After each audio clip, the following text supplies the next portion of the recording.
We are live. Welcome to college football's Peek Around the Corner with your host, Greg Pflugar. We cover everything in college football because we love everything in college football. And if you do as well, please subscribe to our ever-growing channel. Smash that like button if you like our content. Share the video with your family and friends. Share it with your psychiatrist, your priest, your neighbor, with your significant other. Share this video across your social media platforms. Come on in.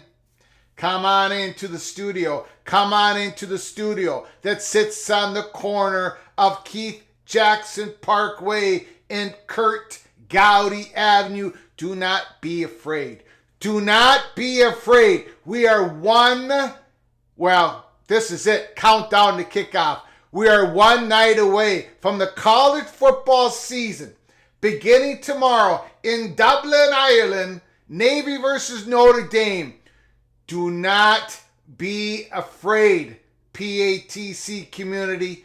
Do not be afraid to be a legend in the comments section or with your phone calls later in the show. This is it. This is it. This is the night before. Tomorrow it all begins. Tomorrow at 2 o'clock Eastern Time, 1 o'clock Central Time, we at Peek Around the Corner, we're going to be doing a live watch party. I'm going to be watching the game. You're going to be watching the game at your home. And we're going to be putting in our comments in real time. We're going to be putting the score right up on the chalkboard. We're going to have the black chalkboard here coming back for another year. And we're going to be delving in Notre Dame and Navy. We're going to be talking about college football throughout the day. So join us for our watch party. Thanks for everybody coming in this evening. I've been gone for a few days. Me and the little general, we went off to Stillwater, had a few days, Stillwater, Minnesota. Stillwater, Minnesota, not Stillwater, Oklahoma, or Stillwater, Maine. Stillwater, Minnesota.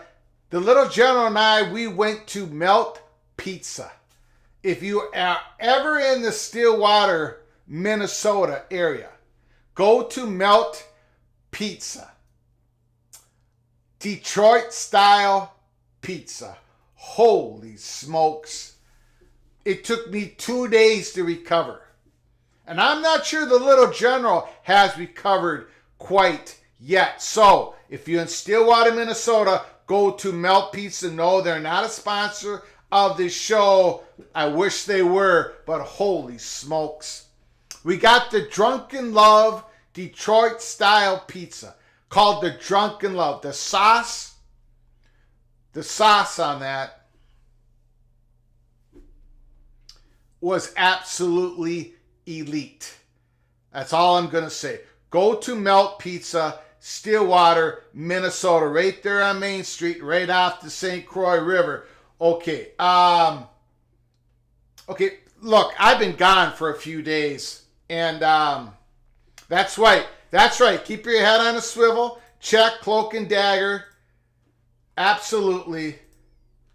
I want to thank everybody for coming on in. Skodecky, thank you so much. Luis Carlos Diaz, Kenneth Stromness, John Teal, thanks for coming on in. John Coy, good evening. Good evening to you. Matt Nielsen is in the house. Hello, buckle up. College football is almost here. Ryan Brooks, go Tigers. JD Turtle, it's football season. A-Mac is in the house. Ryan Brooks, the drums are out. Of course they are. The night before week 0 starts, the air drums are out aplenty. A-Mac, thanks for coming on in. Appreciate it. Caden's dad, happy Friday. John Blackshear's in the house. Hagen is in the house. Summit Hawk, time for drinks. Summit Hawk, I haven't seen Summit Hawk in the chat before. I appreciate you coming on in. Oh, here's Ted, Mr. Fighting Illini. Illinois has named their starting quarterback. Altmaier, we'll see what happens there. Jason Isaacs in the house. Kyle Visser, whose house? It's your house. The PAT community. Randy Taylor, it's Friday. Uh-oh, Big Ten Ted is in there. Greg, you got me fired up. Big Ten Ted is the one who told me to go to Melt Pizza. So I went there and I almost did not make it out. They almost had to do CPR on the fat guy from Minnesota. The carb intake. It's gonna take me 4 months of Atkins diet just to get back to where I was before I went to Melt Pizza. But if the good Lord takes me tonight, it was well worth it. It was unbelievable. Big Ted 10. Big Ten Ted.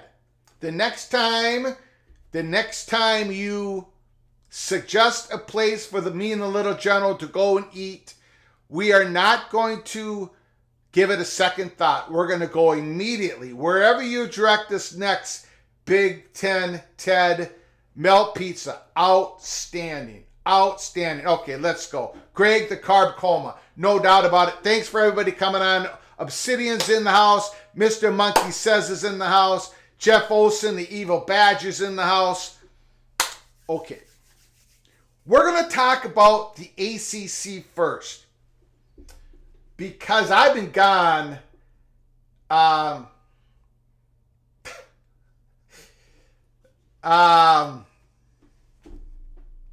Skodecky, hey Greg, what's your opinion on the Monty Show saying the Big 12 is a better conference than the Big 10? Well,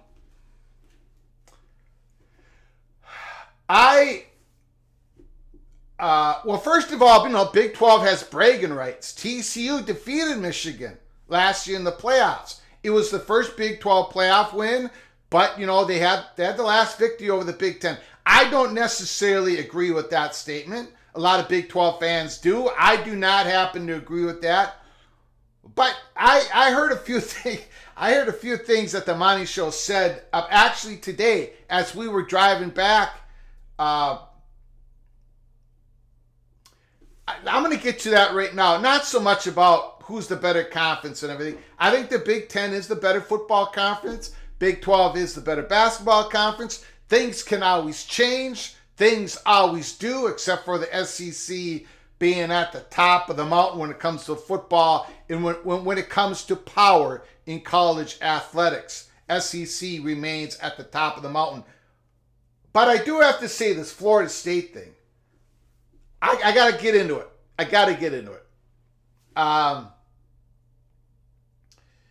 And this gets back to the Monty Show. I'm not picking on the Monty Show. More than there's a lot of people saying this. We got to clear something up here. We reported about a month ago, peek around the corner, we said that the Big Ten was not going to have any deep talks with Florida State unless Florida State untangles themselves legally from the grant of rights.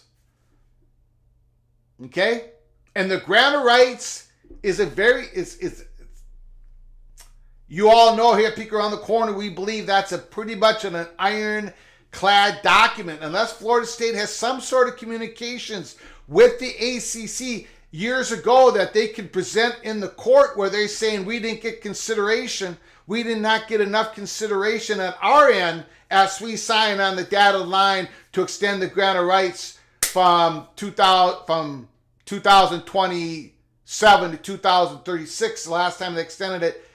The only way we believe Florida State can get out of this is to send a massive check towards the ACC way, and if they don't accept it, they can still go to the courts and try to negotiate themselves out of the ACC, out of the grant of rights. We reported about a month ago that Florida State, there wasn't going to be any serious talks between the Big Ten and Florida State, that the Big Ten's position was that they weren't going to get into talks with anybody, deep talks, like vetted and cleared type of talks, with a school that is not cleared out of the grant of rights. And I mean, Florida State is under the grant of rights until 2036. Oregon and Washington, their grant of rights was ending July 1st, 2024, or August 1st, 2024. Completely two different worlds, right? Now, since we reported that, there's been a handful of articles that have said basically exactly that. That the Big Ten, no communications, no serious communications, not interested right now in expanding Florida State.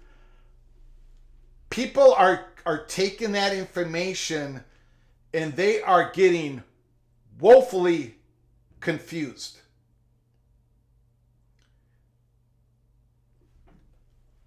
While Florida State does not have a direct line to the Big Ten, while they're not getting vetted and cleared, while there is no deep talks between Florida State University and the Big Ten, my goodness.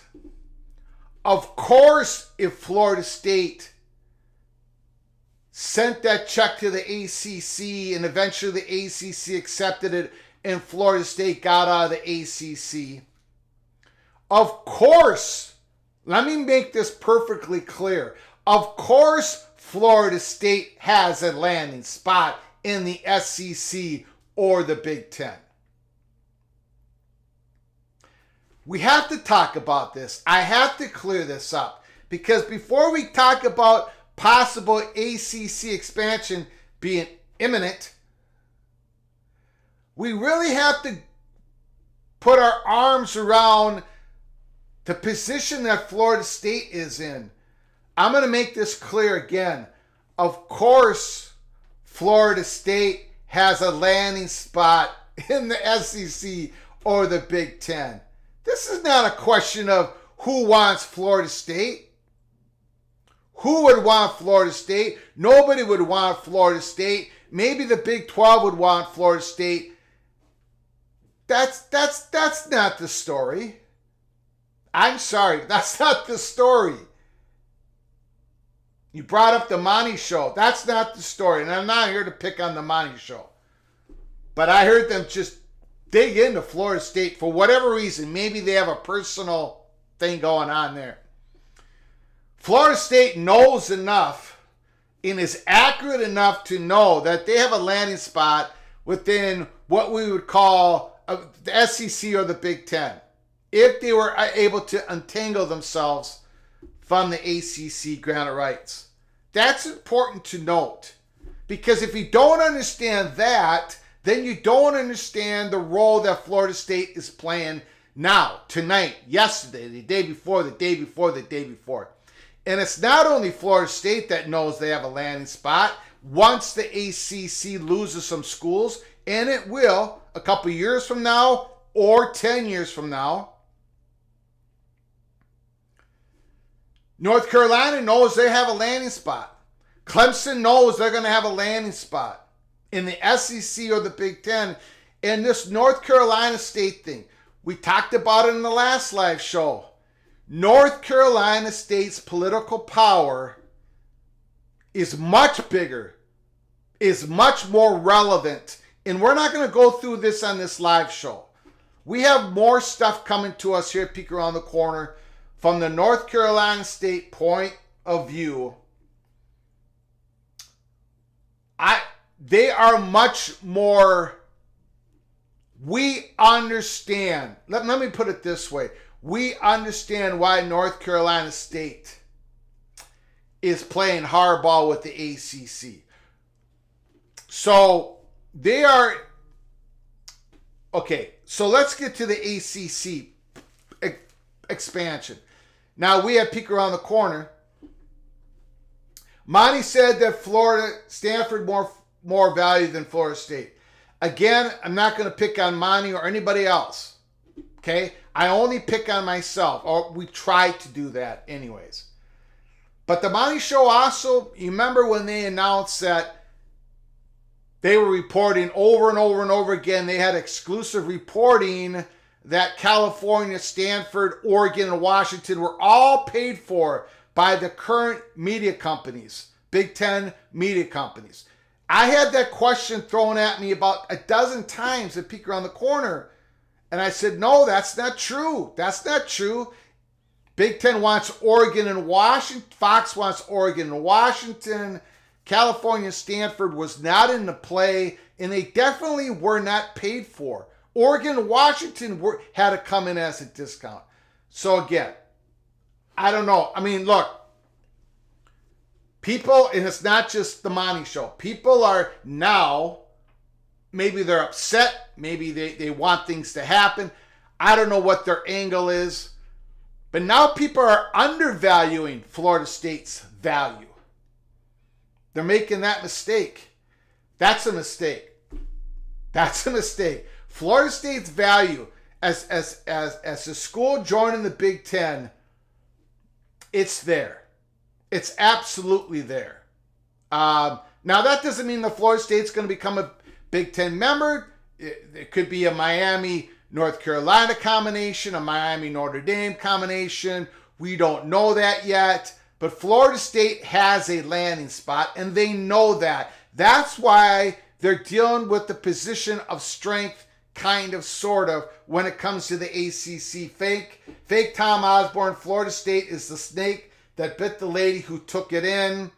Thank you for your super chat. Appreciate the generosity. Thank you so much, Mr. Osborne. Now, the whole ACC expansion, as I'm by poolside with the wife, I keep reading on my phone, ACC expansion is imminent. It's going to happen today. It's going to happen tomorrow. It's going to happen. Today was supposed to be the day. And maybe it will happen while we're live. I keep asking the question. If you follow me on Twitter, I've kept asking this question. Why would any of the no votes that stand current tonight, why would they flip to yes? What is making them flip to a yes vote? There takes 12 votes for the ACC to expand. 12 votes. Right now they have 11 votes. North Carolina State, North Carolina, Clemson and Florida State have been reported as no votes. I happen to think there's a couple invisible no votes out there. From Miami of Florida, for one example. What is in this negotiations that can make one of those no votes flip to yes? Please put it in the comments section, or please give me a phone call later in the show and explain this to me. I understand why. I put it out on Twitter. I've talked about it on live shows. I understand. I completely understand why the majority of ACC schools want to expand now. To backfill before the conference implodes, before the conference loses a few schools, backfill before it happens, yes, that can lend more security to the schools that are not going to the SEC or the Big Ten years down the road. Also, in this landscape, it's been reported over and over again that SMU will not take any media revenue for the next 7 years. That California Stanford comes as a discount. Okay, let's take a look at the math.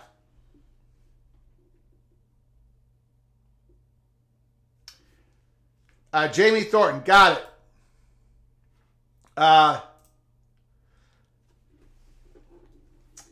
A Clemson administrator said we won't stand in the way of adding good programs that add money to the ACC, but we're not there yet with California Stanford. Okay. Some sort of kickback, Greg. What that is, I don't know. Okay, here's my extended question to you all.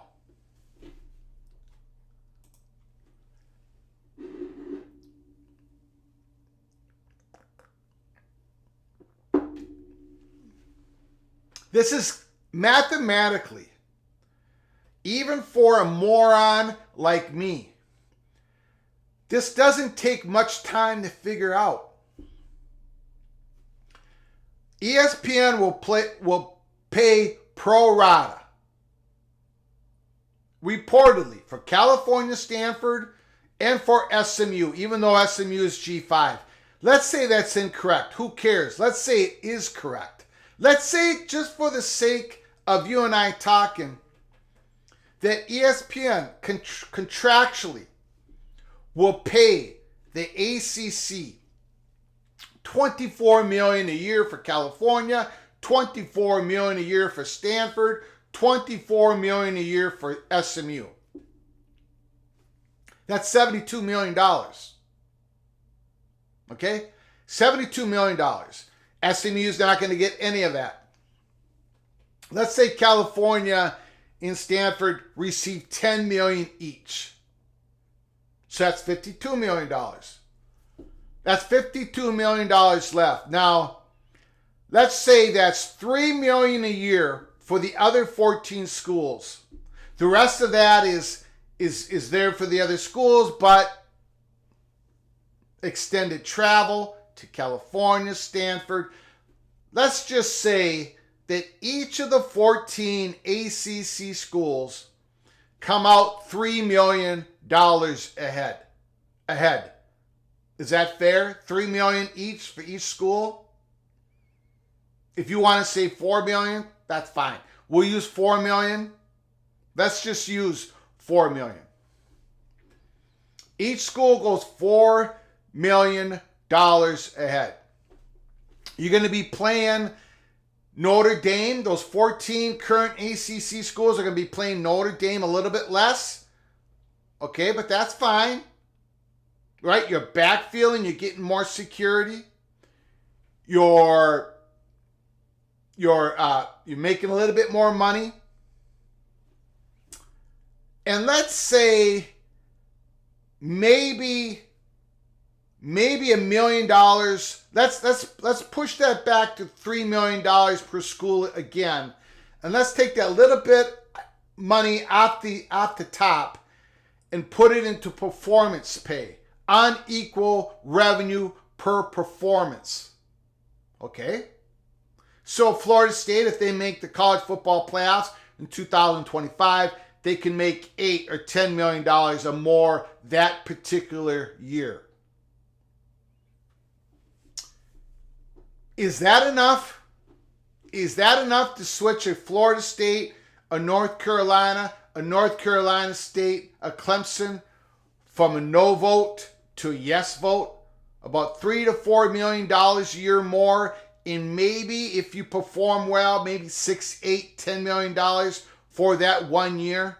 Is that enough for Florida State to vote yes, to bring in a California, Stanford, and an SMU? Is it?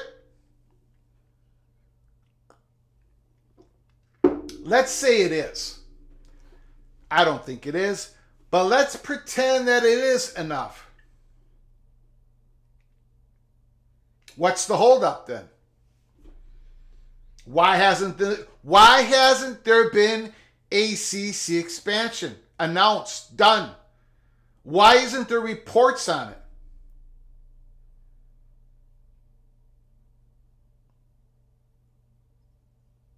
I'm looking at the comment section because Clemson and Florida State want 80% of that extra money.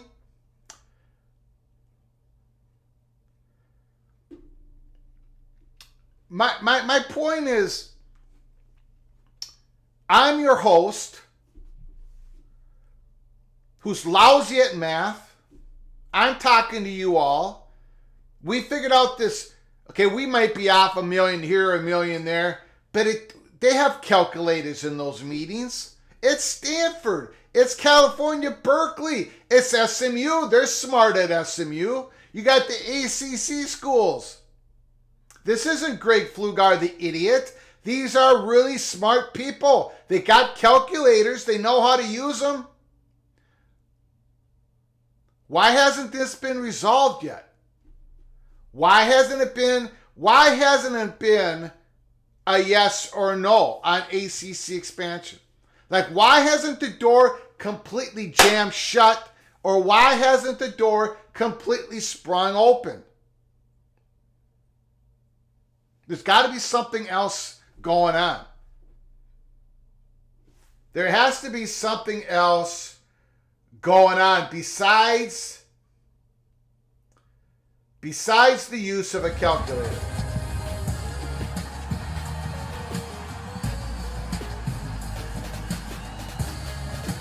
Cloak and dagger. Cloak and dagger.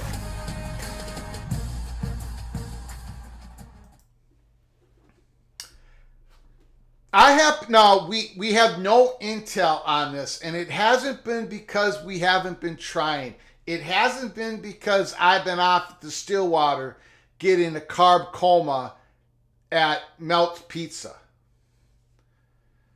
The Florida State money perch been poking around for us.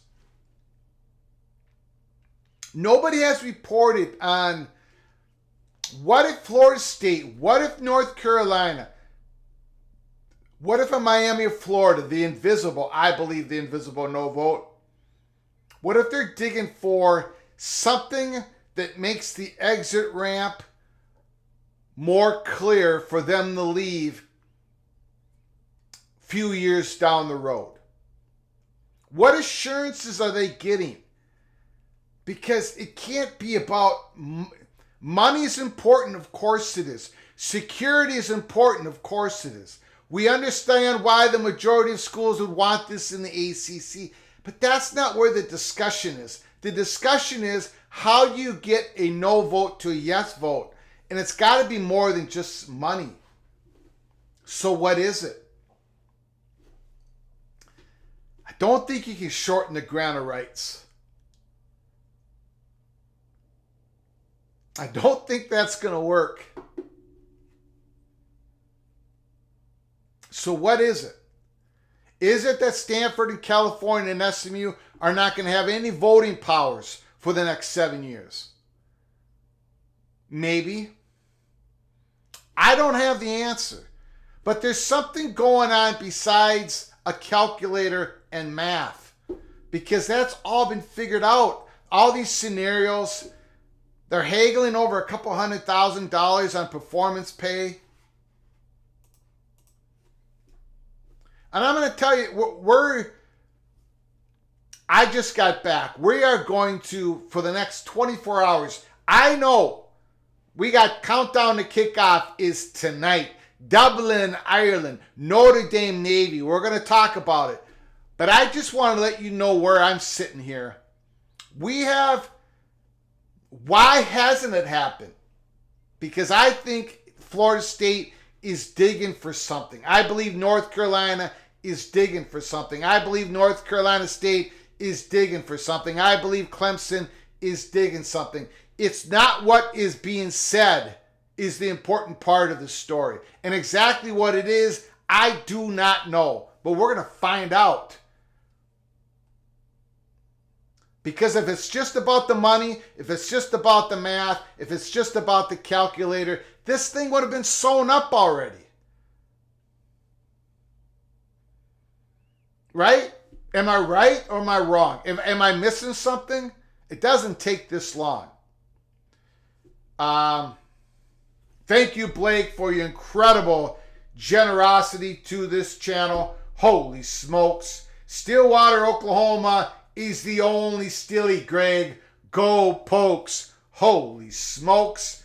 Does Stillwater, Oklahoma have melt pizza in Stillwater, Oklahoma? Thank you so much for the generosity. I appreciate it. Wow, thank you. Keeping the lights on all to yourself. Thank you, Blake. I appreciate it. Now, Stillwater, Minnesota is called Stillwater, Minnesota because a rich guy from Stillwater, Maine came down to that part, the St. Croix River, I don't know, a couple hundred years ago, started a lumber company. They brought lumber down the St. Croix River, and he came from Stillwater, Maine, and he said, let's call this Stillwater. He borrowed the name, Stillwater, Minnesota, and it stuck. That's the story that I was told. Anyways, I thank you, Blake, very much. Appreciate it. So, I mean, there has to be something more than just the math, than just the calculator. We'll get to your, I understand. Look, I get what SMU's doing. If they've got people willing to back this up, if they don't have to take 7 years of media money, they're trying to jump over the wall, I don't blame them. It makes sense to SMU. California, Stanford, the options that they have, again, I don't blame them either. The ACC schools that want to backfill their conference before it splits open like the Pac-12 just happened, and they get a few $1 million extra a year, again, it makes complete sense. What doesn't make sense to me is how they get to 12 yes votes unless there's something else in the deal that they're working on right now. A couple more things here. Again, Blake, thank you so much. Wow, thank you for your generosity. I appreciate it. Adam says, Greg, you're right on the mark. Something is simmering, that FSU burner.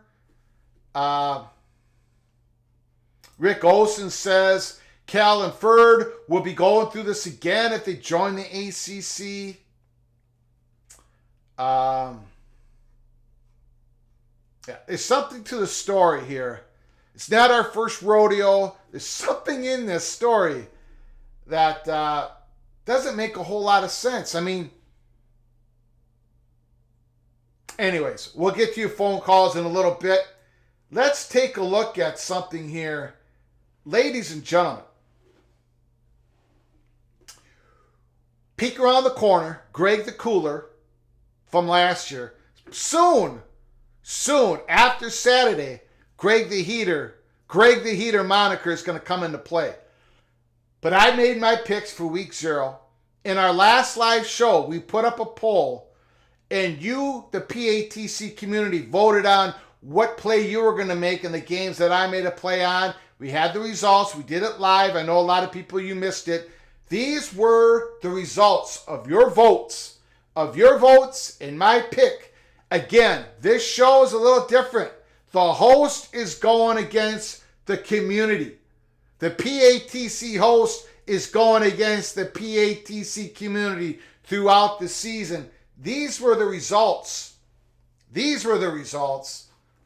Greg the Cooler, for now, Notre Dame minus 20.5, Louisiana Tech minus 10. The UMass New Mexico State under 42.5. And the lock, the 5-star lock, the Ohio Bobcats plus 2.5. The PATC community voted on the same plays.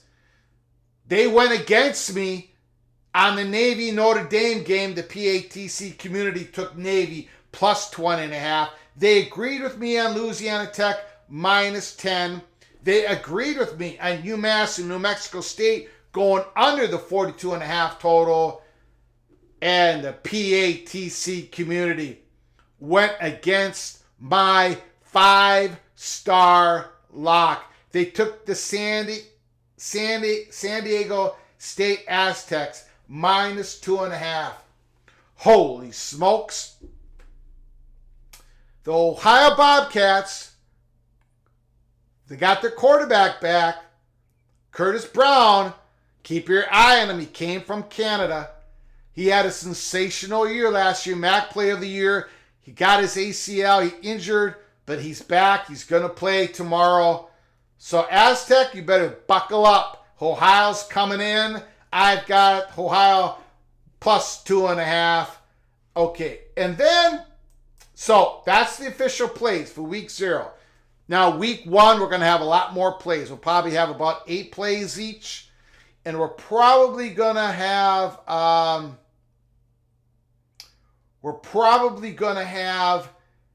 the voting on a Wednesday night show in the PATC community.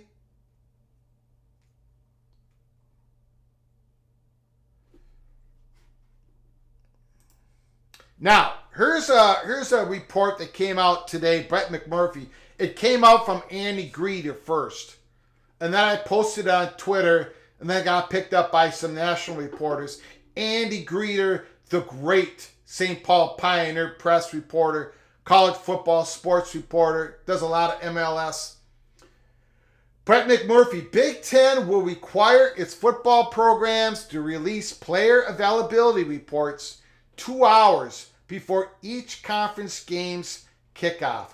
Pending approval by the league schools, sources told Action Network. First reported by Andy Greeter. I'd be shocked if it didn't pass, a source said. Now, what's important about this story is this has to do with gambling. This has to do with the Big Ten is going to have a data deal with some sports books consortiums where they're going to deliver real-time data to these sports books. And again, everyone's going to have their fingers on the availability report. But as the game goes on, the statistics, any injuries have to be, if a guy goes down, you have to give truthful information at the time as best you can. Ask the school, ask the university, just like the NFL. This is where it's heading. So every conference is going to do this if they're not doing it already. I just wanted to make sure everyone was aware of this. So, look, I'm 55 years old, and college football has almost always been, every school not saying anything about who's available or not. You had no idea who was available at the start of a college football game. Unlike the NFL, college football was nobody said nothing. And suddenly we're going to have the information 2 hours before each conference game kickoff. So right now it's not about the non-conference game. It's about the conference games kickoff. So Nebraska, Minnesota, 7 o'clock Central Time. August 31st, this Thursday night, 2 hours beforehand. Nebraska and Minnesota have to report who's going to be available. More importantly, who's not going to be available at kickoff.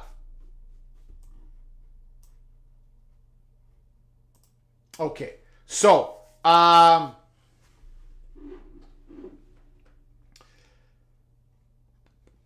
let's get to your comments. We're going to get to your phone calls. Jamie Thornton once again. We think that could be the case. Yeah. Clemson is... We reported this also about a month ago or about 5 weeks ago. How Clemson does things, we were told, is a lot different than what Florida State, how they do things. They're a lot more buttoned up in their Board of Regents meetings. They do things as how the rules are stated. They're very buttoned up. They're very, the communication. Remember, though, Clemson is an original ACC member.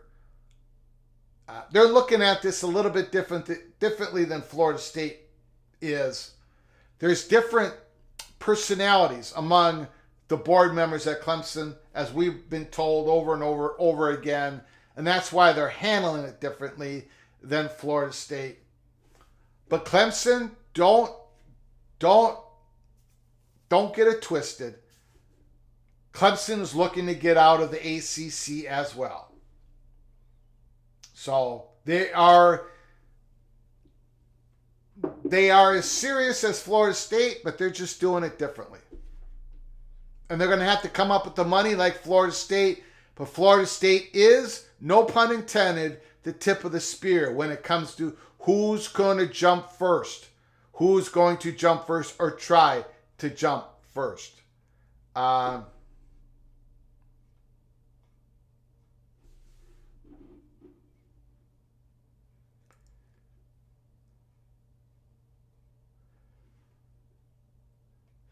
Will Harbaugh have an injury report for himself?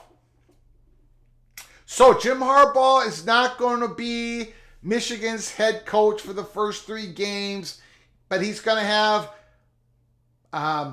different head coaches for the 3 games. In fact, there's at least one of the games he's going to have a different head coach for the first half than he has for the second half. And again, I put out on Twitter, I said, it's quite odd how he's handling who's going to be the head coach for Michigan those 3 games. But then again, it's sort of like it's on brand. Jim Harbaugh does things a little different. And I'm not just ripping on Jim Harbaugh. PJ Fleck is also odd in his ways. A lot of these coaches are odd in their own ways. This is a demonstration of Jim Harbaugh, once again, doing things that maybe other head coaches wouldn't do it in the same manner. But those first 3 Michigan games are going to be, they're not going to be competitive. At least I don't believe they are. So Jim Harbaugh will be the head coach once the games start getting serious for Michigan. Again, they have a pretty easy schedule again this year, although they do play the mighty Golden Gophers in about 5 weeks from now. We're going to get to your phone calls here in a little bit. Any info from BTM? Yes, but nothing that you all would be interested in. Nothing that's really for this show type of thing.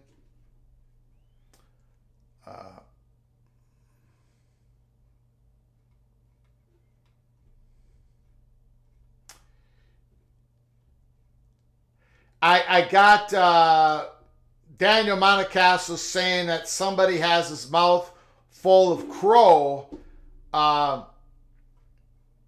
Somebody sent me a tweet. Somebody sent me a tweet say the happy smiley face guy said something about the fat guy has to eat crow when when there's going to be a super league of some sort, when that happens, when there's a 28 super league. Look, this thought process that there's going to be a super league of 28 teams and they're going to be at a higher level than anybody else, that they're going to eliminate playoff access for all the other schools. Only the top 28 schools are going to be involved in this.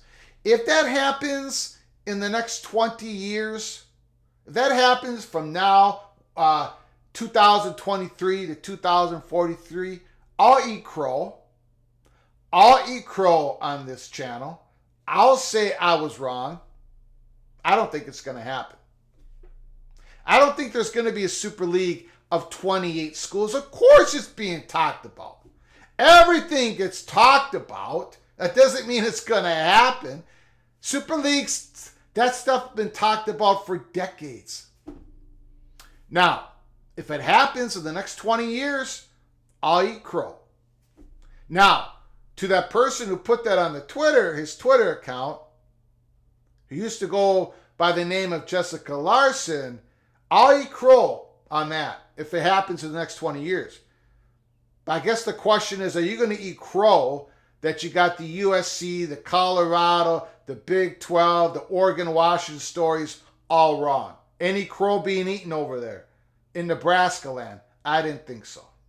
Yes, I will eat crow if some Super League happens in the next 20 years. I'll give it 20 years. I won't limit it to just 10. In the next 20 years, if it happens, I will eat crow. I don't believe it happens. I believe people will talk about it. I believe there's a certain Twitter account that will obsess over it for the next 10 years, but I don't think it's going to happen. Okay, let's get to your phone calls right now. Phone line 763-260-1333, 763-260-1333. It is countdown to kickoff. Ireland, Dublin, Ireland, Notre Dame, and Navy. We got Notre Dame minus 20.5. The PATC community took Navy plus 20.5. I think we're going to find out real early. First quarter. Navy, watch the game last year. Navy sliced up Notre Dame with a fullback dive play. Just a fullback dive play. Notre Dame only had 12 yards of offense in the second half. But this is a different Notre Dame team. This is a different Notre Dame team. They got Sam Hartman, a great quarterback, an elite quarterback for the first time in many, many years. And no, I don't think Ian Book was an elite quarterback. Call from JB. All right, the floor is yours. What's going on? Countdown to kickoff. You are, again, excited as a kid at Christmas. Yes. I know people get upset when I'm shouting and clapping my hands, but that's what it's all about. Well, this is JB, by the way. Yeah, JB. Couple of things here, Greg. Welcome back. I have utmost respect for a woman that can hold and handle a martini as the little general was doing in the photo you put out. So, yeah, major respect. Yeah, major respect to her. Well, she did that because there was no tequila on the menu, so that's what that was the option she had to go to. Okay, that is that restaurant is one of Peter Nigerian's favorite places to go. So, I know you like to go where Gophers go. Yes. So you knew what restaurant that was then? I've heard of it. I've never been there, but I've heard of it. Okay, got it. Yeah. the other thing, you were talking about this betting information 2 hours before games. Yeah. People have to understand, all they're going to say is in and out. They will not say what's wrong with the athlete, because then it becomes a HIPAA law issue. Yep. They can say in or out, but they can't say what's actually wrong. Yes, sir. And then for the last thing, you had a caller a week or so ago talking about the bubble outer shell of the helmet on the football helmets at practice. Yes, sir. I checked with some brethren of mine, and if you look on the back, if you have a real football helmet, if you look on the back of it, there's either a decal or an indentation of a smaller helmet that says NOXA on it. NOXA is the governing body protective equipment for football and baseball helmets and whatnot. Mm-hmm. They work along with the equipment managers of college and pro football. There is nothing in the pipeline to make that mandatory. Okay. So that's a ways off from where I'm being told that Got it. Nothing's happening. That's just a practice thing. They're still taking data. They're still doing research on it. And people have to understand there's no such thing as a concussion-proof helmet, because the brain sloshing around in the skull is what causes a concussion. Got it. So there's nothing in the near future of that being changed. So with that, I'll make it short as I always try to do. I got a question. Sure. I got a question. I need your final thoughts. Well, maybe not your final thoughts. Maybe you but Gophers this year. What are you looking at? What makes you nervous? What makes you excited? I think they're young in the important positions, quarterback, in flex offense, running back, and even the receivers being maybe transfers and whatnot. I don't know if they're tested yet to know. So I'm probably with you, sticking around that 6 and 6, 5 and 7 range. So all right. I always want kids who wear the maroon and gold to do well. You know, that's the royal colors of kings and queens. That's right. Not red and yellow. That's right. Colors of everybody else in the conference. We wear the royal colors of maroon and gold. You got it, Greg. Have a good weekend. Enjoy your football. You got it, my brother. Thank you so very much.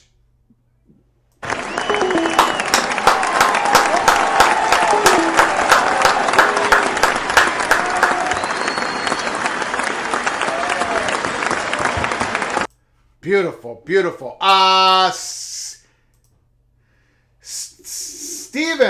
Stefan, thank you for your super chat. I appreciate it. Appreciate you. Go Jacksonville State against UTEP. I stayed away from that game. You probably like the fact that I did stay away from that game. Jacksonville State, FBS school. Look out. Here they go. Yep. What channel is that game on? I'm going to have to check on that, see what time that is. Yes. But thank you, Stefan. I appreciate your generosity to the channel. I appreciate you. Thank you so much. Didn't Iowa just lose a starter? They lost a defensive tackle, Shannon. There's rumors that Iowa's lost a couple more starters in the defensive secondary because of the gambling issue. I haven't seen that it's confirmed yet. There is some steam that potentially it sounds like Iowa has lost a couple more defensive starters for a few games, not for the whole season, because of the gambling issue. But again, do not have that confirmed. And of course, I'm not going to name any names because I don't have it confirmed. So Iowa and And Cade McNamara, he's got a muscle thing going on with his knee or something. He doesn't look like he's going to start the first game. He could be out a couple more weeks. That little bit of edge that Iowa had, over Wisconsin, over my beloved Minnesota Golden Gophers, it might be dwindling some. It might be dwindling. Thank you, Ted. CBS Sports Network, UTEP, Jacksonville State. Thank you so much for that information. Yeah, the defensive tackle, Shannon is out for the year. Can someone outline Brian Ferentz's contract stipulations again? They have to average 25 points a game. If not, that contract can and will be ripped up.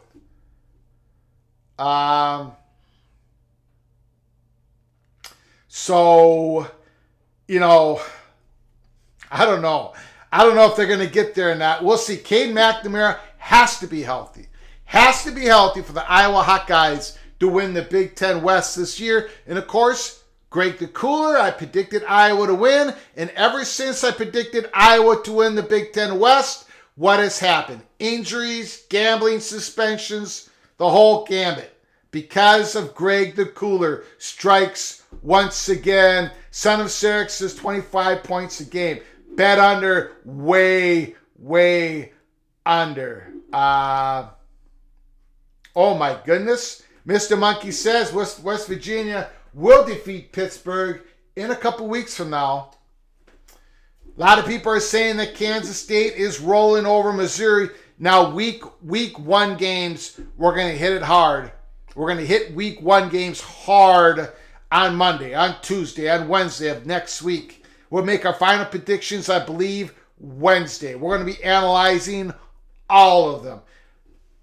This week is week 0. We picked a few games. We're going to be doing a watch party Saturday. We're going to be doing an aftermath show Saturday night, Sunday night. It's going to be fun, guys. This is the time of year right here. This is it. All off season.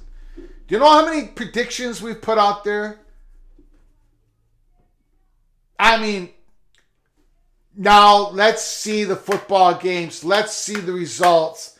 Let's have some fun. There's going to be celebration on this channel. There's going to be tears of depression on this channel. But we're going to have lots of fun covering everything college football. You don't want Greg the Cooler picking your team. It's all going to change this year. It's all going to change. It's all going to change. This is first year for Sam Houston. Yes, FBS. First year for Sam Houston. Let me check. I got to check my notes here real quick. Hold on, everybody. Phone lines are open. 763-260-1333. I got people asking me about Trey Lance.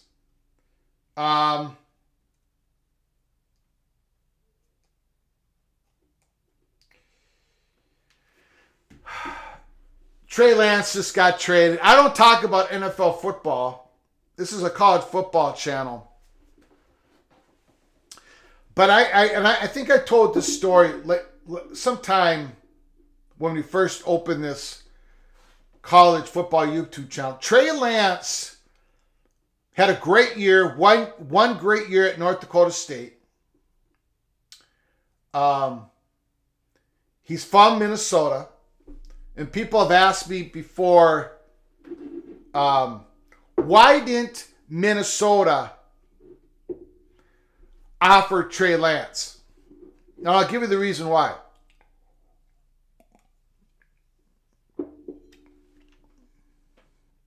Minnesota, along with most of the Big Ten schools and other schools, went to a camp,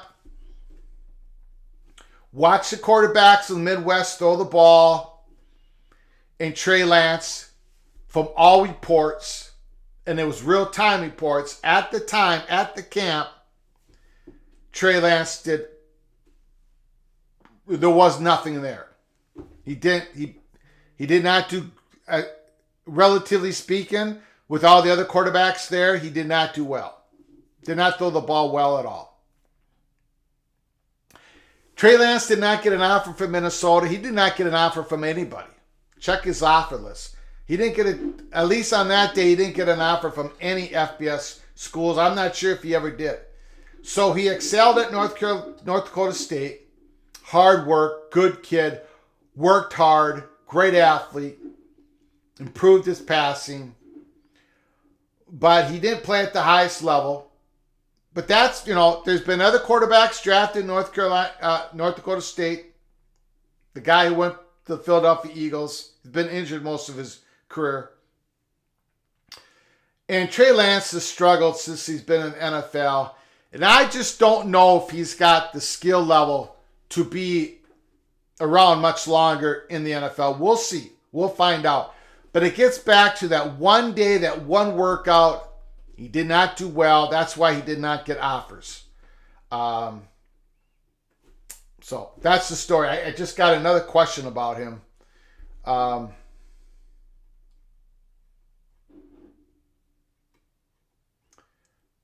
He was traded to Dallas. Okay. Thanks, Matt. Appreciate it. It is the most wonderful time of the year. Tony, sold out Gophers game, Big Fox, Thursday night. Gus and Joe.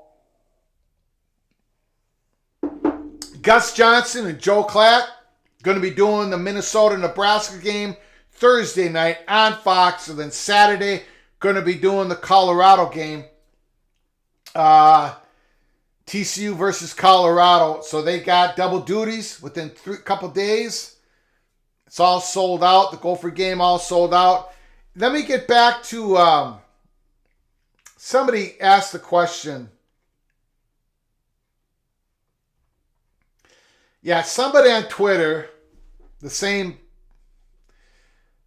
I don't want to use a term, but same, there was a person on Twitter who put out saying something like Northwestern would be interested in joining a private academic conference.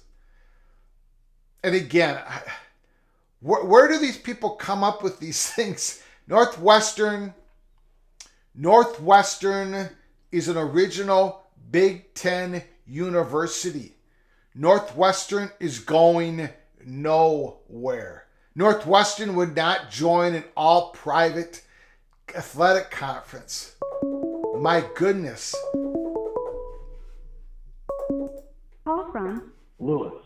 Lewis, the floor is yours. How you doing, Duke Blue Devils? What's going on?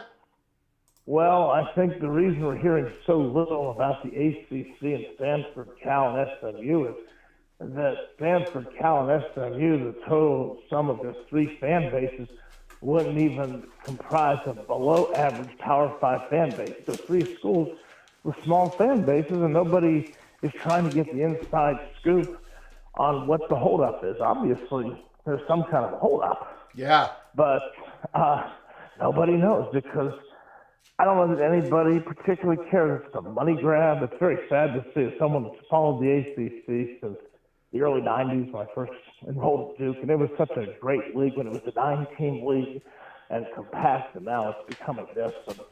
But it's a money grab. It's something that has to happen, and I believe it ultimately will happen. But it is not something you feel good about when it's done because it's just bizarre. And SMU really does not deserve to be in the ACC at any level. They're buying in. I mean, I understand why it's being done financially, but it really is unfortunate. But that's college football as it is. So hopefully it'll get resolved soon. And then the other thing but I mean, it has to get resolved soon, one way or the other. And I think they will ultimately find a way to get it done. Although if I'm Florida State and Clemson, these schools that won out, I'm saying we're not agreeing unless we get a shortening of the grant of rights or a guaranteed buyout of the grant of rights. I mean, when else is Florida State ever going to have an opportunity to have leverage than they have right now? I mean, they were beating their chests upset a month ago, but they now have leverage as long as they can keep that coalition of schools that won out together and keep from voting. So I don't blame them for doing, if that's what they're doing, I don't blame them for doing that.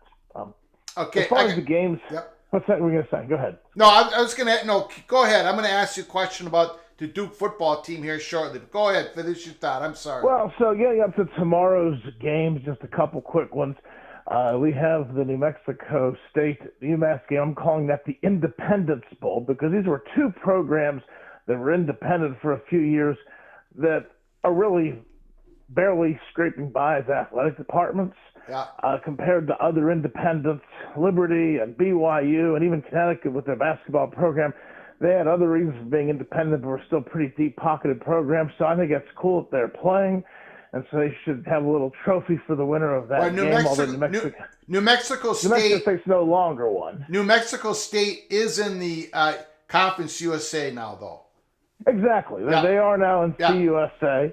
And UMass, I guess, will not join a conference because they don't want their basketball to play somewhere else other than the Atlantic 10, or at least they're not going to join CUSA basketball. So New Mexico State's now in CUSA. And, of course, CUSA could end up falling apart again if there's more movement, but that's down the road. Yeah. But that'll be interesting. And then Jacksonville State, you think about it, there are 6 FBS programs in Alabama. I think California has about 7 or 8 times the population of Alabama and has 7 programs. Yeah. So per capita, that's a lot of programs for a small state. And there were even rumors a few months ago that North Alabama was going to move up, which would make 7. So Jacksonville's a little town not too far from Talladega Speedway, but they now have their team. So congratulations to them for getting into the FBS level against UTEP. That'll be an interesting game tomorrow. Navy Notre Dame will be interesting if Navy makes it a game. If it's not a good game, then people will tune out. But it's a decent matchup. And then, of course, USC would be interesting, but it's on the Pac-12 network, which nobody gets. I guess that's one good thing one good thing about the death of the Pac-12 is that network goes away. But it should be an interesting time, and then it'll be an interesting season coming up. I'm planning to go to several games. I'm going to Penn State, West Virginia. That game might be over at the end of the first quarter next week. I can't believe NBC doesn't have a better game.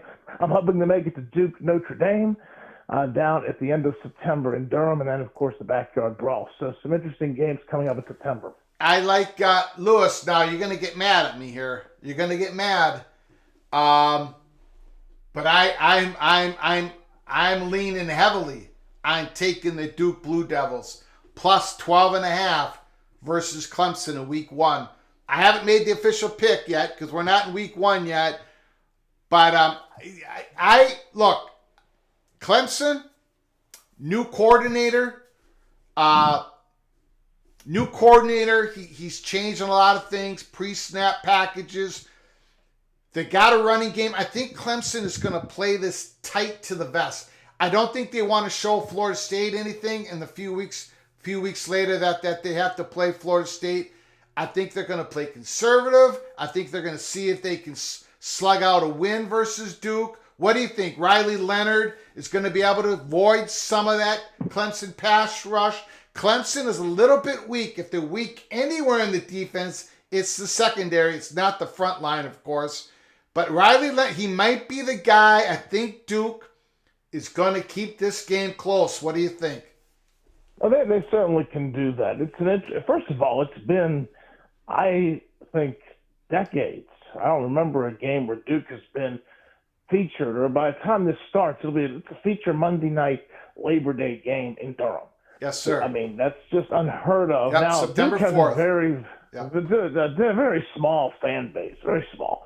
And that's why it's very hard to get excited. But last year they only had, Stanford had 29,000 people. They're thinking about joining the ACC. Duke was even less. Duke, the problem you have is you have 3 FBS programs right in the triangle, and most of them root for State or Carolina. So it's very hard for Duke to get a crowd there. And Clemson will have the majority of fans of that game. But here's the thing with Duke is that teams underestimate Duke. It's easy to do. If you're Clemson, you play an 80,000-seat stadium, you come to a 35,000-seat stadium that's, not that big atmosphere, and that can sometimes play to Duke's favor. Teams just underestimate a little bit. Now, Duke did well enough last year at 9-4. That probably doesn't happen. But no, I think Duke can certainly keep it close. Elko's done a tremendous job. My only concern about Elko is how long can we keep him before he ends up in another job, because he had tremendous success his first year. Riley Leonard's a solid quarterback as long as he stays healthy. And, again, Duke has some good athletes. I think Duke can make that a game, and I think Duke will beat Notre Dame on September the 30th. It's going to be a competitive game, but I think Duke's going to get that done down there. And I have not been to Duke for a game in 29 years. I've been to some games on the road, but I've not been down. I go to Durham for basketball 2 or 3 times a year. But to make a special trip for football, they just haven't really been that good. It's not a big atmosphere, but I'm going down to Duke Notre Dame. And I think Duke will win that game September 30th. It should be an interesting season, and it's good to be talking about football because I think people have kind of had it up to here with realignment. Is Calhoun back again this year, the wide receiver, or did he go in the NFL draft? I think he's back, isn't he? Calhoun. I think so, yeah. I think he's back. Great wide receiver for Duke.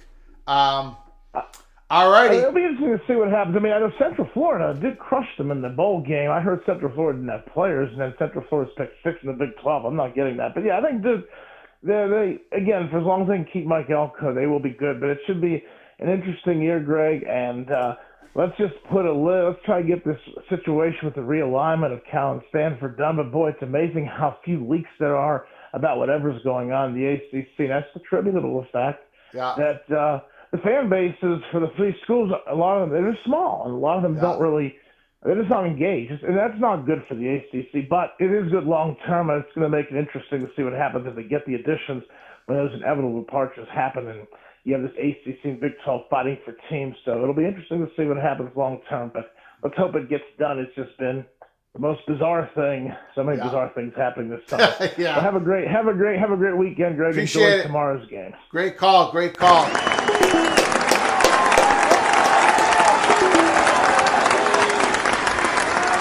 I always got to get a little bit of Duke talk in with Lewis. Appreciate it. Legendary call. They peek around the corner.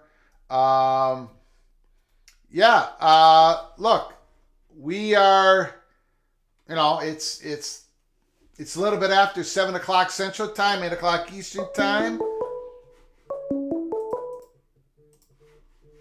Call from Wild Ute. Wild Ute is on the line. Mr. Utah man. Utah, what's going on, sir? Man, that's what I need your help with, okay? So all right. I've been scoping the Florida-Utah game out, Greg. Yeah. And in Rising, I mean, it just doesn't look like Rising's playing. There's still a lot of smoke around that. It's about a third on who's going to start this between the backup. Well, actually, the third-string quarterback and the fourth-string. So things feel a little tight out here in Salt Lake City. A lot of fans are nervous because of this. DC, the great tight end, hasn't been cleared to play either. Yeah. So, The line has dropped. So a lot of U fans are kind of biting their nails, but I was hoping that maybe you could give me some confidence in this game because this U defense is stacked all across, from the line to the safeties to the linebackers. But I'm calling for more intel on Graham Mertz. Oh yeah, I'll give you all the intel you need on Graham Mertz. I want to know the keys to victory here for the Utes. Okay, assume that the Utes aren't going to be scoring a ton of points if Rising doesn't play. They're going to be scoring, I'd say probably Bryson Barnes or Nate Johnson, the backup QB, could probably score in the 20s, 24, 27, but probably not in the 30s. So how do you hold Florida and Graham Mertz to less than 24 points? That line dropped from -7.5 Utah. It's down to -4.5 Utah. So the late money's being dumped on Florida as we speak. But they don't know Graham Mertz like I know Graham Mertz. Utah's going to have him well scouted out. I've talked about it before, but if you look, you're going to know real quick, Wild Dude. You're going to know Graham Mertz back to pass. If he looks right, and I don't mean just a glancing. I mean he's looking at a receiver trying to get open. The right side of the field, that play is going to the right side of the field. Or if he looks left, that play is going to the left side of the field. Graham Mertz does not process the whole field, or at least. Wait, are you talking about pre-snap, or are you talking about after? I'm talking about during the play. There is no. He doesn't process the whole field, so he's the one guy that you do track where he's looking as a defensive. Minnesota had this cat so well scouted. So did Iowa. There's a reason why Wisconsin hasn't won the division the last couple of years. There's a reason why Minnesota has won the Axe 2 years in a row against Wisconsin for the first time since 1993 and 1994. It's because Wisconsin's offense became so limited with Graham Mertz. And, I think that was a downfall of Paul Kurtz. I think that's why the athletic director was like, this is ridiculous. People so now the question is, has Graham Mertz developed since he's been in Florida with Billy Napier? I can't imagine he has. He's only been there for a few months. Yeah, I mean, I don't know if he can develop quite. Physically, he's fine. The very first game he played at college, what did he go for? 22 of 23? He had a magical first game. If you watch that first game, that he went this magical, incredible first game that he had, he did the same thing as he did every game. One side of the field, and then he was locked in. He could never pivot. He could never go to the other side of the field. And people found out about this, about Graham Mertz. Okay. That's why Wisconsin's offense has been going bad, even with a good running game, even with the good O-line. So, come on. Your coach, your head coach, great. Oh, yeah. They've got this figured out. So, when that game starts, if Graham Mertz, if he looks right, and suddenly Utah is, flooding the zone, so to speak, on the right side of the field, that Utah has them well scouted. Okay. I think Utah, I don't know the situation with the Utah backup quarterback.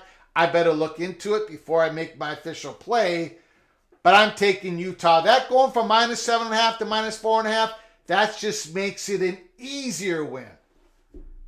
I love the defense for this youth team. It's absolutely loaded, and the coaching staff's elite. So they're gonna figure this out. They know this too. Yeah. So if Graham Mertz just doesn't play like the first game of his career, the Utes should win this, even if they ground and pound all game and stuff. So all right, well that's the intel I needed, because I know that he's pretty bad with pressure too, and I think that the Florida offensive line is breaking in a bunch of new players too, so it should be a pretty good day for the U defense, especially with this new Toto.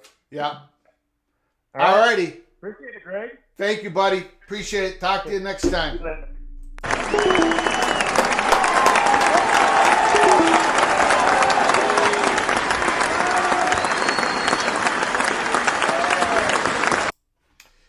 If the Minnesota Golden Gophers don't beat Nebraska, their season is over.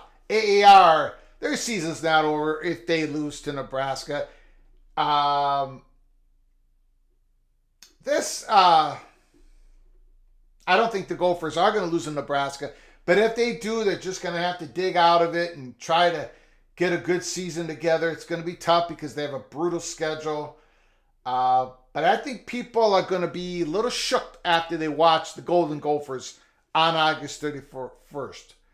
I think people are going to be a little shook after that Thursday night game. Coming up Thursday night game, August 31st, Huntington Bank Stadium. When they see the Greek Rifle throw that first pass to Brevin Spann Ford, the second or third or fourth best tight end in the nation, I think people are going to be a little shook in the Big Ten West. We shall see. I think Athens, Kaliakmanis, the Greek Rifle is going to scare some people Thursday night. Hey, we were just talking about Graham Mertz.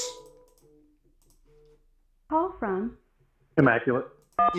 Hold on, Immaculate. I got to go on just a couple more second rant. Everybody talking about Graham Mertz. Joe Clapp had him listed as the 10th best quarterback. I love Joe Clapp, by the way. But he had him listed, Graham Mertz, as the 10th best quarterback in college football going in this season. Again, watch Wisconsin versus Minnesota. The redshirt freshman, Ethan Kaliak-Manis versus Graham Mertz. Watch that game. Watch what both those players did. And then you tell me that Graham Mertz is better than the Greek Rifle. Just try to tell me that. Try to explain that to me. Oh, I'm all fired up. Immaculate, Mr. Hawkeyes. There's a lot of rumors flying, Immaculate. A lot of rumors. I know you want to talk ACC expansion, and we'll talk about it, but there's a lot of rumors. Can't talk about one thing. Yeah. We cannot talk about the Iowa quarterback situation. We won't talk about that. But oh my goodness, that worries me. All right. But there is some steam, some rumors that maybe the Iowa Hawkeyes are going to lose a couple more starters in the secondary because of the gambling situation. Have you heard anything about that? I saw that. I think that they pointed out what positions there's going to be. They hadn't released names of all the information yet due to privacy rights, but sure. Yeah, I think from what the coach said that there's only one so far that they have planned to appeal. That's, the defensive alignment. And all the others, they hadn't yet had plans to appeal yet. So I don't know. I'm a little worried about it, to be honest. And I agree with the coach, man, that, why this is going on only in Iowa, in the state of Iowa right now. Yeah. It's happening across the country. That's a good question. The Iowa, the agency, whomever is doing all the research on that, good on them. They're doing their job, I guess.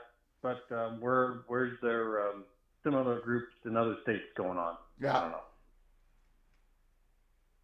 Yeah. But, I don't have any more than that on those guys. I know there's some reports coming out, and I'm kind of watching, kind of not wanting to watch. Yeah. Blinking fast. Yeah. Yeah, we'll see. So what's going on? A whole lot of nothing today. This was eerily quiet.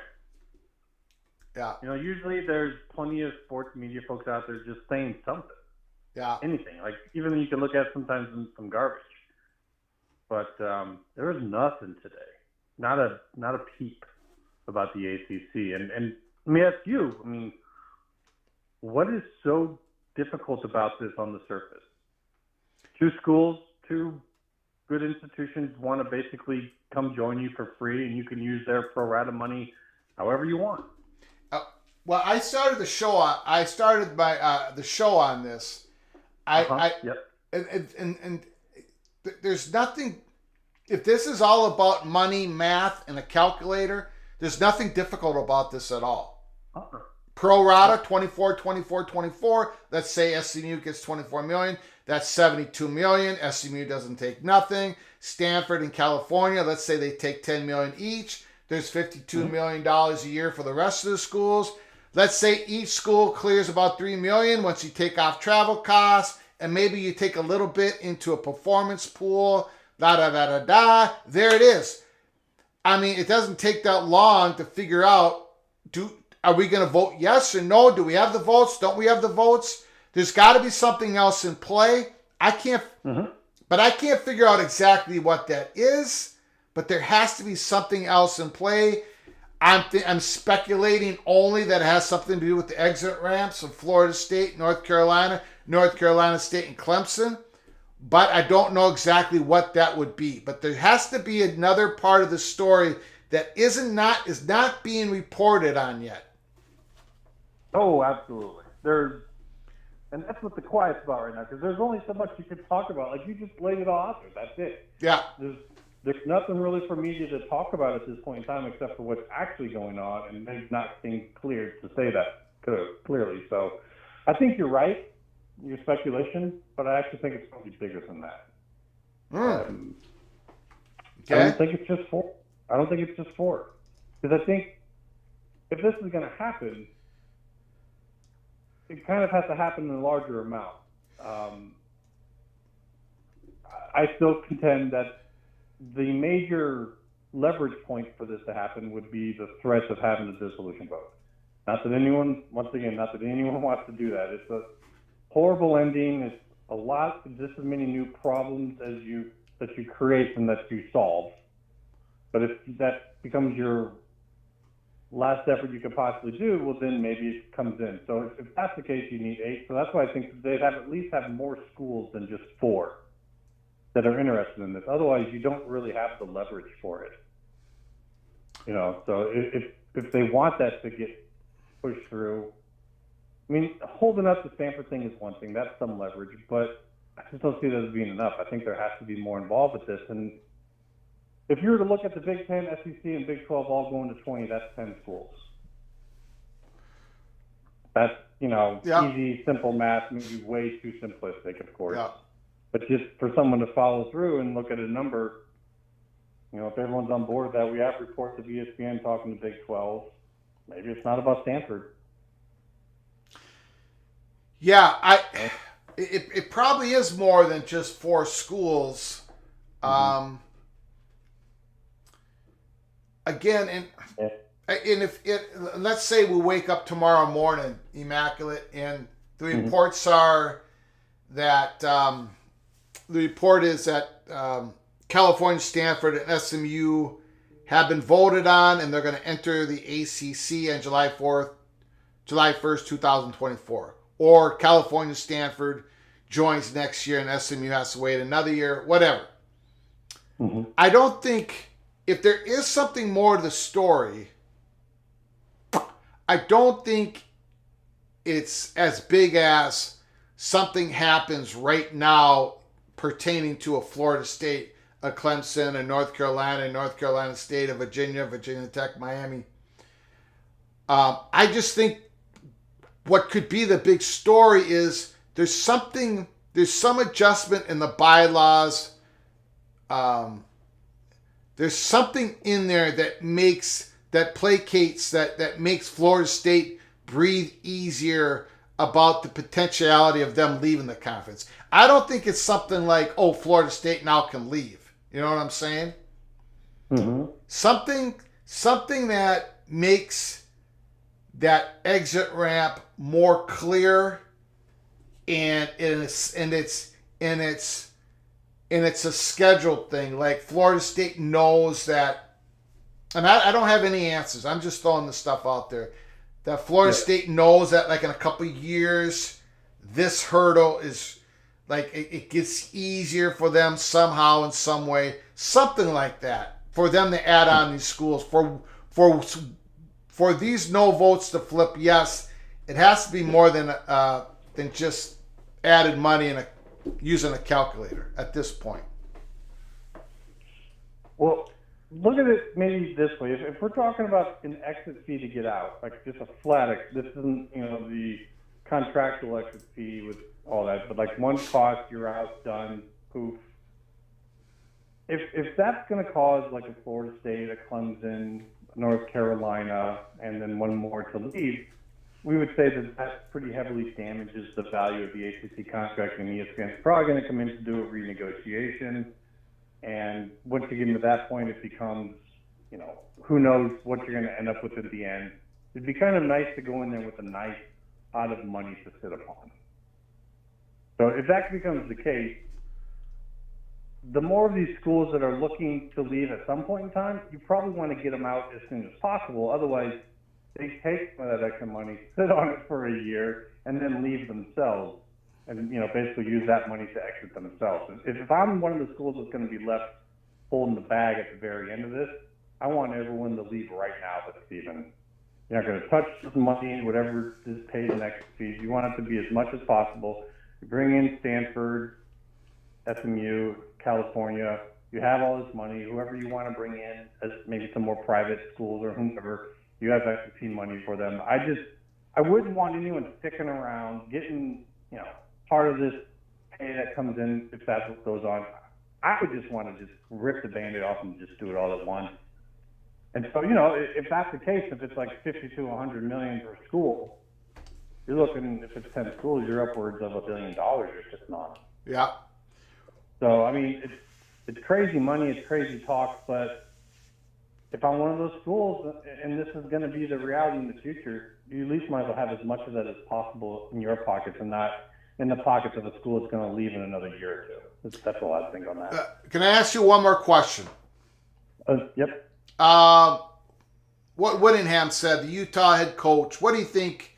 Do you think there's any steam to that? Saying, asked about, I'm sure you guys have covered it on the Holy Rivals show, right? I think that those guys might be doing that tomorrow. Okay. I think there's Yeah. So that's definitely a watch. I know Bomber and Weldy who will go over that. I don't know if that'll be part when I'm on the show with them. Yeah. But I personally, I think that there's something on both sides to be said on this. I think everyone's kind of reacting a little bit too much to it. Yeah. So to me, the part is what he actually said was more interesting to me than the slam on BYU. But if there's anything actually to the part of them not going to be in the Big 12 for a long period of time. Yeah, that was interesting. We've beaten around the bush that, Utah might be a Big 10 candidate down the road, not in this round, but down the road. So that was what kind of caught my eye. Yeah. Not much to slam. No, I agree with you. That caught my ear as well. So, yeah, there may be something to that. We're going to have to, there might be something to that. Anything more than that, I'll probably have to declare as Switzerland, though. I'm going to be in the middle of that one. Yeah. All righty, Mr. Hawkeye. I appreciate it. Here we go. Yeah, hopefully it goes well, man. I like talking to you, man. We'll see how the ACC goes. We'll be quiet right now. Have a great day. Got it. Thank you, sir. Appreciate it.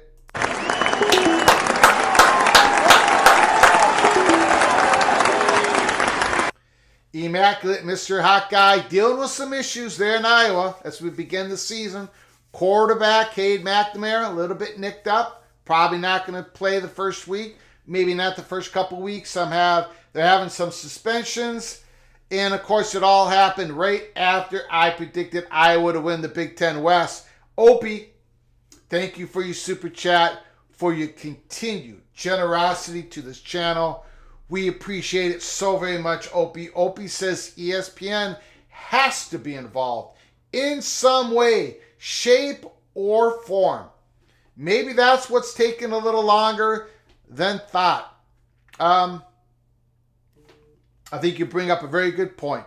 ESPN, they're the ones that are paying for it. They're the one contractually obligated, as reports have said, to pay out the $24 million for California Stanford, and some reports are saying that they have to do the same with SMU. But maybe ESPN is getting a little bit involved in this, saying, "Look, we're the one that's paying the money. We need a voice in all this." And maybe there's another school, right? Maybe they don't want to go to 17 full members. 3 additional schools go from 14 to 17. That's an odd number. Maybe there's another school that's willing to give up a lot of their media revenue for the next 7 years to help pay for this expansion, to help keep the other 14 schools in the ACC a little happy. We shall see, but no doubt about it, ESPN has to be involved in this. Has to be. Maybe they put their foot down on some things that both the ACC and these 3 schools wanted. Great point, Opie. Again, thanks for the super chat. Thank you so very much. Call from Steve, Mr. Bearcat is on the line. The floor is yours, sir. Hi, Greg. How are you? Good. How are you doing, sir? Good. Hey, I want to have a little fun here. You'll probably hang up on me. No, I won't. You were talking about Michigan this year in their first 3 games, and I think their 3rd game's against Bowling Green. Yeah, well, the Gophers. Yeah. What happened when Bowling Green came to Minnesota a couple years ago? Yes. I don't know. I went into a coma right after that game. You know what happened in that game? First of all, I watched the whole game, but tell me, refresh my memory. Okay, so we had this Mike Sanford as our offensive coordinator. Terrible. We lost our a very good offensive coordinator, Kirk Shiraka. He went to Penn State. Didn't last long there. He went back to Minnesota last year. Did good. Now he's going to Rutgers this year. But we had an offensive coordinator. We had an offense where everybody had it figured out. That all you had to do was crash in from the right side and the left side of the line. Just blitz. Yeah. Just come on in. Because we had a quarterback, Tanner Morgan, God bless him. Right. God bless him, who could not avoid a one-man rush. He could barely avoid a zero-man rush. Okay? So any God bless him, 6 feet tall, just get any hands in his face, he couldn't make a play. Teams figured out Tanner Morgan. That's why he had a sensational 2019 year, but he couldn't duplicate it because everybody figured him out. We also had an offensive playbook that had no hot reads, that had no screens to running backs. All we did was either run the ball to Muhammad Ibrahim or throw it deep. And with all this crashing down from the inside runs, Bowling Green had us figured out from day one. If you look at the games right after, right before, our offense was just completely botched that whole season. That's what happened. We were a 30-point favorite or something like that, 31, 32, 33. We lost that game. It's one of those, well, if you're a Gopher fan, the pain is unrelenting. Let's put it that way. Yeah, well, I don't give Bowling Green much of a chance up at Ann Arbor, even though it's only just over an hour drive. It's not like it's a long trip for them. Yeah, no, they don't have a shot. I just don't. But yes, watch that quarterback at Ohio U. Oh yeah, night, tomorrow night. The kid's the real deal. Yes. That's why I took Ohio. Yeah, Curtis Brown. I think people are going to be surprised when they see him if he's 100% healthy. They're saying he is. Yeah. I want to see his mobility at the beginning of the game. Greg. Yes. Yeah. I really do. Yeah. Because the kid's an athlete, and I want to see if after that injury, if he's got any. I'm sorry, Curtis Rourke. I keep calling him Brown. Curtis Rourke. Yes. Yep. 6'4", out of Canada. Oh, he's. Yep. He and he can run the ball for his size. He really can. So I advise people that there's nothing else they're watching tomorrow night to watch them, because I think the kid will surprise some people. Yes. Anyhow, not much else, Greg, other than the ACC thing, and who in the heck? I mean, what could possibly happen short of the people who won out, which I think there's going to be 4 teams holding the bag. When it finally implodes, don't you think, Greg? There's going to be 4 teams holding the bag. I really think so. Well, if they don't let in Stanford, Cal, and SMU, there's going to be 4 original ACC members standing there going, well, the other 10 just left us. Well, Notre Dame, the other 11 just left us, or whatever. That might be the number. So, I really think it is. I don't know. But when I stop and plug in all the variables, I think there's 10 teams that go to the SEC, the Big Ten, and the Big 12, if indeed this all falls apart. But I just don't know what and give me your opinion, because I can't figure out what would flip the no votes. I don't. That's what this whole show has been about, and I have no answers. Something that helps Florida State sleep at night in regards to the exit ramp. Whenever that is, however that is, I do not know. We can't figure it out. We're poking and prodding. I think that has to play a part in this to get one of those no votes to flip. Yes, but I don't have the answer. Yep. One other thing, Greg, if I take a couple more minutes here. You bet. Did you see Swerbuck on Dan Patrick? Have you got to watch that yet?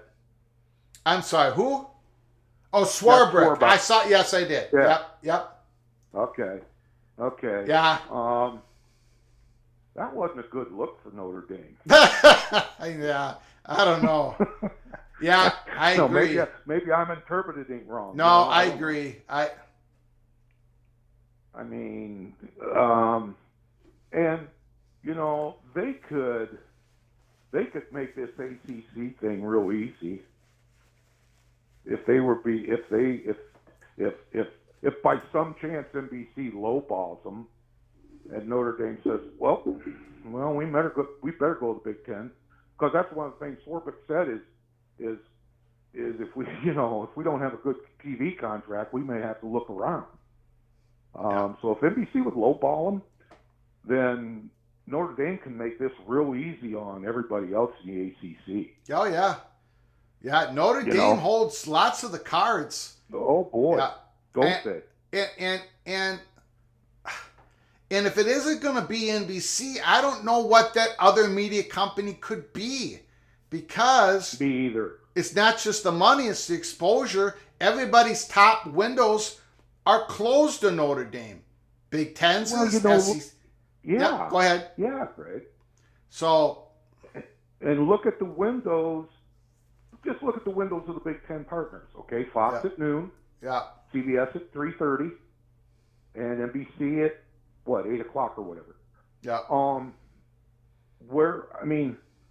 I don't see, and then you got the SEC. Yeah. Who's going to be on obviously the SEC network and ESPN, and then there's the Big 12 sitting there with Fox and ESPN. So yeah, if it's not NBC, who is it? Yeah, it definitely. There's no other major linear network that can offer the exposure to Notre Dame. No, other than NBC. Right. Yeah. So it's going to be. I make no bones about it. I'm not a huge fan of Notre Dame by any stretch of the imagination. We've had that discussion before. Yeah. It's going to be really interesting to see how this all plays out too, Greg, because it could have an effect on a lot of things. Yeah. Oh yeah. Most definitely. All right, my friend. All right. Thanks for giving me your time. I would appreciate your opinion. Have a good weekend. Got it. Thanks, Steve. Appreciate it. College football this weekend, baby. Let's go. Yes.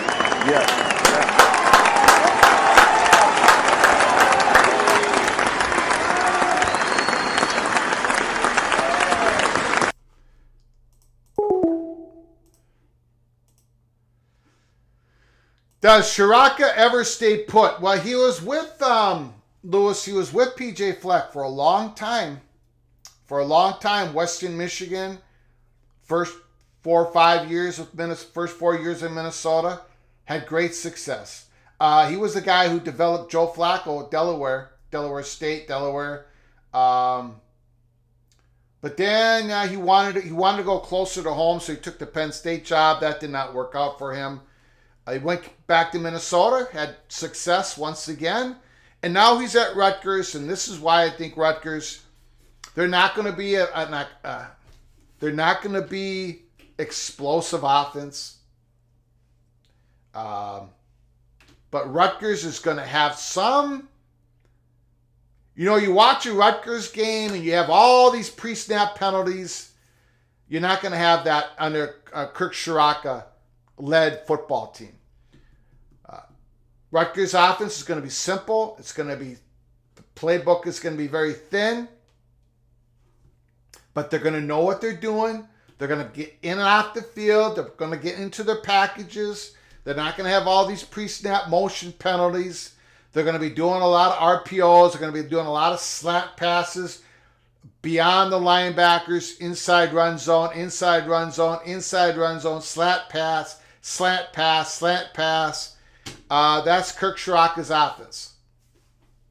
He uses the tight ends for max protection. He doesn't really throw to the tight ends all that often. He throws to the wide receivers, doesn't throw to the running backs all that often. Max protection, no sacks, no penalties. I think Rutgers' offense is going to be more consistent this year. We shall see. Call from ABO prep for. Soap is on the line. What's going on, sir? Hey, Greg, it's great to talk to you. Great Good. to talk to you. Nice to talk with you too, sir. What's going on?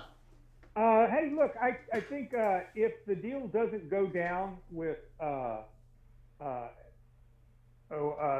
Cal and Stanford and SMU going to the ACC, and there's a real chance that might not happen, Yeah. I think there is a chance that you could see SMU, Connecticut, and Gonzaga make a move to the Big 12. I know that Yormark wants Connecticut. He wants Gonzaga for basketball. And if SMU is going to come in, then SMU is going to come in at a, at a reduced or no rate at all for 7 years, or heck, you could probably get them for 10 years. And you're going to get Gonzaga and Connecticut at a reduced rate.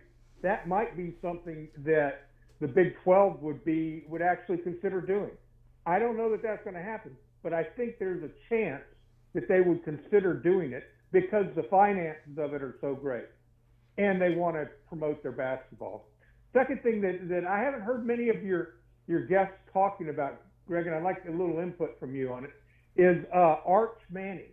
I can tell you, living here in Texas, that if that kid, if the starting quarterback for Texas gets hurt and that kid ends up going into the game, they're not going to get him out for the rest of the season.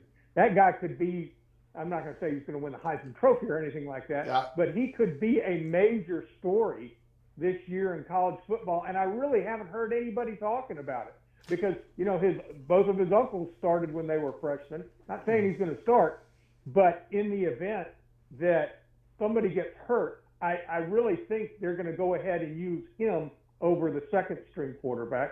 The days of redshirting, especially someone of his caliber, are very unlikely because they're not going to have him for 5 years.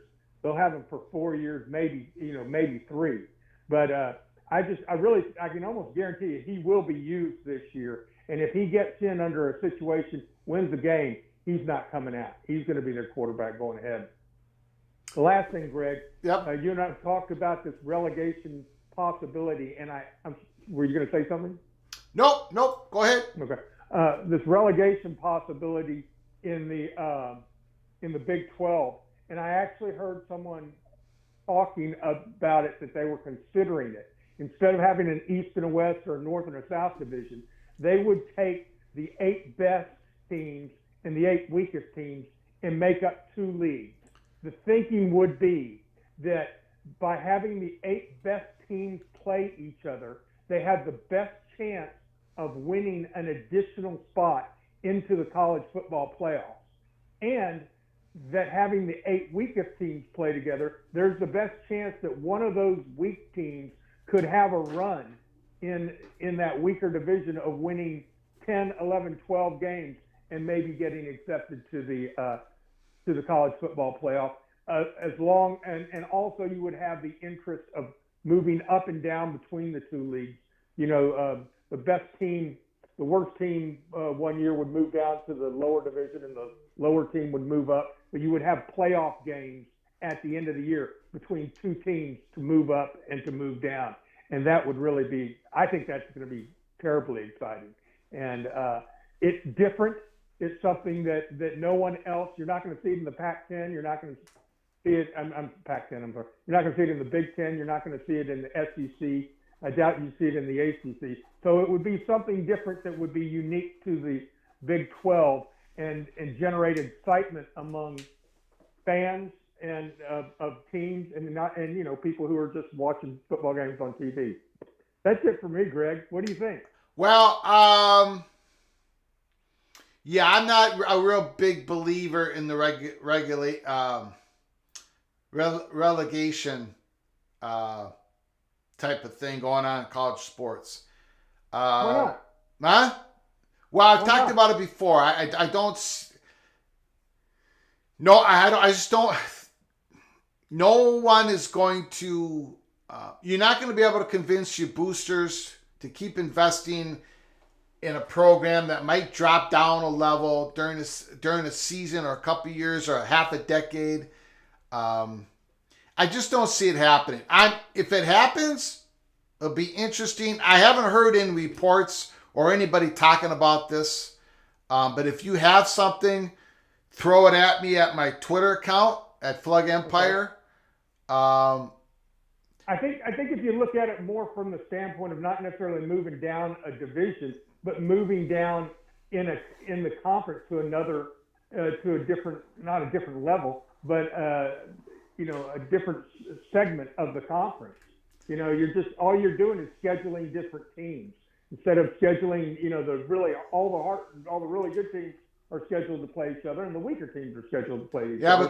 And that's going to give a lot of teams more interest as the season goes along. But we sort of had that in the Big Ten, relegation of divisions within the Big Ten Conference, Big Ten West and Big Ten East, and those Big Ten East schools did not like the Penn State, Ohio State. They did not like that, so they already said no to that type of thing. So I just don't explain that to me. What was the difference between the East and the West? So one was stronger or weaker than the other? One was a lot. Well, the East had Penn State, Ohio State, and Michigan, and the Big Ten West never won a Big Ten championship game, and I just don't see it happening. But again, if there's some report out there, something. Send it to me my way on my Twitter account, and I'll be glad to look at it. I don't see anybody. I see everybody. Somebody, and they told me they had heard it. So. Okay. Well, if there's something out there, if anybody in the chat or anybody, send it to me. I think these conferences are going to no divisions. They want everybody to play each other as much as possible within the conference in all sports as much as possible, especially football, where there's only so many conference games a year. And I think I don't think the Big Ten is going to go to pods, even if they go to 20 schools, to be honest with you. So anyways, but yeah. Yep. Well, I think it would only be for football if that counts for anything. It wouldn't be for anything. Craig, thank you so much for time and the ability to talk with you. It's always great talking. Appreciate it. Beautiful. Thanks. My pleasure.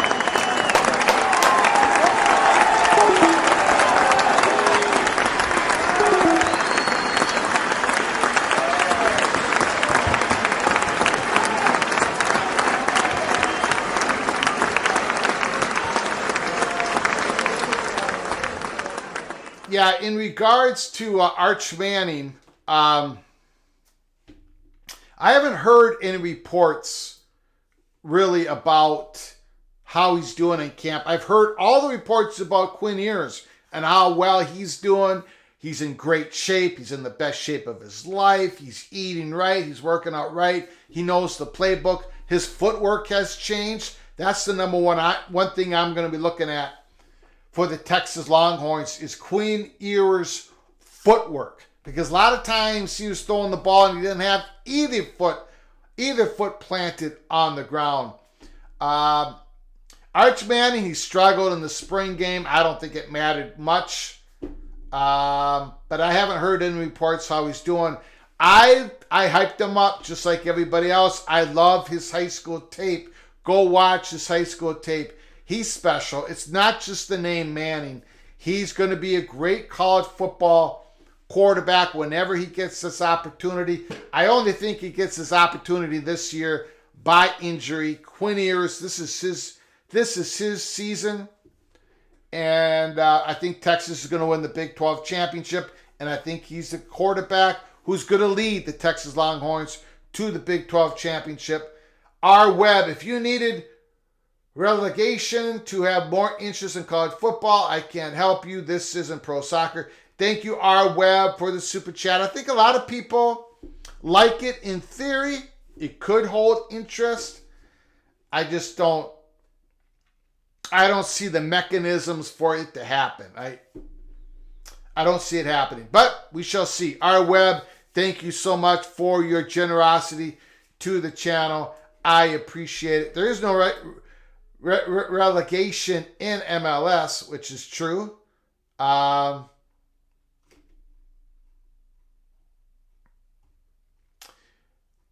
I don't see... I also don't see... I don't see the Big 12 expanding. The other point of that phone call. I don't see them expanding. I think when Brett Yormark said we're done expanding, I think he meant it. I think they're going to wait. I think they're going to go with their 16 schools. I think they're going to go wait to see what happens with the ACC years down the line. Their next expansion is eastward, just like the Big Ten is eastward. And it looks like ACC expansion is way westward. We shall see. We shall see. We're going to close it up for tonight. It is countdown to kickoff. Notre Dame, Navy. We're going to be live 2 o'clock Eastern Time, 1 o'clock Central Time. Opening kickoff of the 2023 college football season. Yes, we're going to keep following this possible ACC expansion. If it breaks, we're going to be coming on live here at Peek Around the Corner. We're going to be covering it. But we got to talk about college football. The games are starting tomorrow. So stick with us here at Peek Around the Corner. If you're new to the channel, before you leave, please subscribe to the channel and smash that like button. I want to thank everybody for coming on in this evening. We've been gone for a few days. We've only had one live show the last 9 days. We've recharged ourselves.